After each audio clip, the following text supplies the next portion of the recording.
Dans l'immense majorité des cas, le Covid-19 est sans danger. Mais le virus peut avoir des conséquences très graves, en particulier pour celles et ceux de nos compatriotes qui sont âgés ou affectés par des maladies chroniques comme le diabète, l'obésité ou le cancer. La priorité absolue pour notre nation sera notre santé. Je ne transigerai sur rien. Et un principe nous guide pour définir nos actions. Il nous guide depuis le début pour anticiper cette crise, puis pour la gérer depuis plusieurs semaines. Et il doit continuer de le faire. C'est la confiance dans la science. C'est d'écouter celles et ceux qui savent. Nous avons en France les meilleurs virologues, les meilleurs épidémiologistes, des spécialistes de grand renom, des cliniciens aussi, des gens qui sont sur le terrain et que nous avons écoutés comme nous faisons depuis le premier jour. Tous nous ont dit que malgré nos efforts pour le freiner, le virus continue de se propager et est en train de s'accélérer. Nous le savions, nous le redoutions. Notre plan en la matière est clair. D'abord, sécuriser le nombre de doses. Nous l'avons fait avec l'Union européenne et la Commission, en achetant auprès des producteurs, en nous mettant en capacité d'en produire un maximum en Europe, et le nombre de doses étant réparti en fonction de la population de chaque État membre. D'abord, continuer à avoir de plus en plus de doses en accélérant nos achats et surtout en produisant en France et en Europe. Nous sommes pleinement mobilisés, il y a eu des retards, il y a eu des choses que nous avons corrigées, et je pourrais y revenir, mais dans les semaines à venir, nous allons encore accélérer le nombre de doses que nous obtenons, et nous allons progressivement devenir le premier continent au monde en termes de production de vaccins.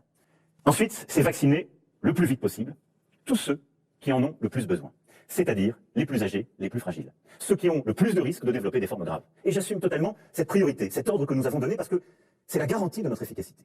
C'est ainsi que nous pourrons soulager plus rapidement l'hôpital, c'est ainsi que nous sauverons des vies. À partir de là, la vaccination doit se faire de manière claire, transparente, en partageant à chaque étape toutes les informations, ce que nous savons comme ce que nous ne savons pas. Et je veux aussi être clair, je ne rendrai pas la vaccination obligatoire.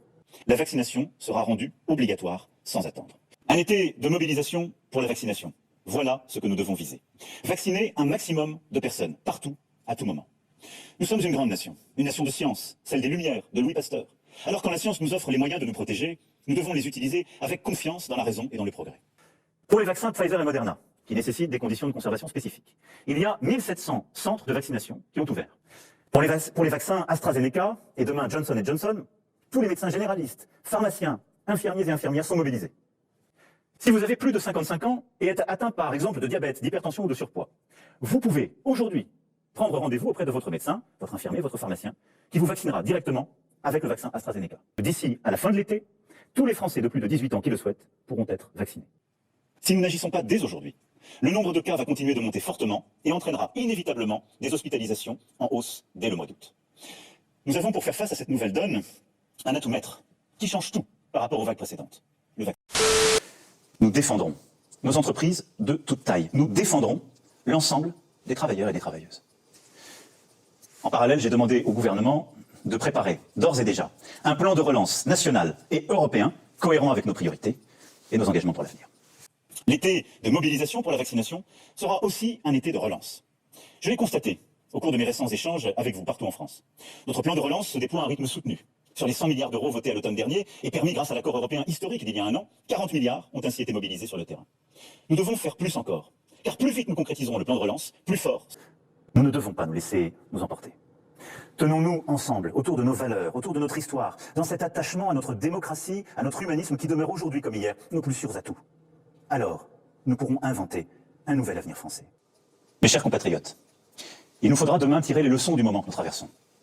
Interroger le modèle de développement dans lequel s'est engagé notre monde depuis des décennies et qui dévoile ses failles au grand jour. Interroger les faiblesses de nos démocraties. Nous devons non seulement prolonger notre effort, mais le renouveler, en inventant chaque jour le... J'ai interrogé les scientifiques sur nos élections municipales, dont le premier tour se tiendra dans quelques jours. Ils considèrent que rien ne s'oppose à ce que les Français, même les plus vulnérables, se rendent aux urnes. J'ai aussi demandé au Premier ministre, il l'a fait encore ce matin, de consulter largement toutes les familles politiques. Et elles ont exprimé la même volonté. Mais il conviendra de veiller au respect strict des gestes barrières contre le virus et des recommandations sanitaires. Le confinement adapté et donc le système de l'attestation resteront en vigueur car c'est ce qui nous a permis d'obtenir ces bons résultats.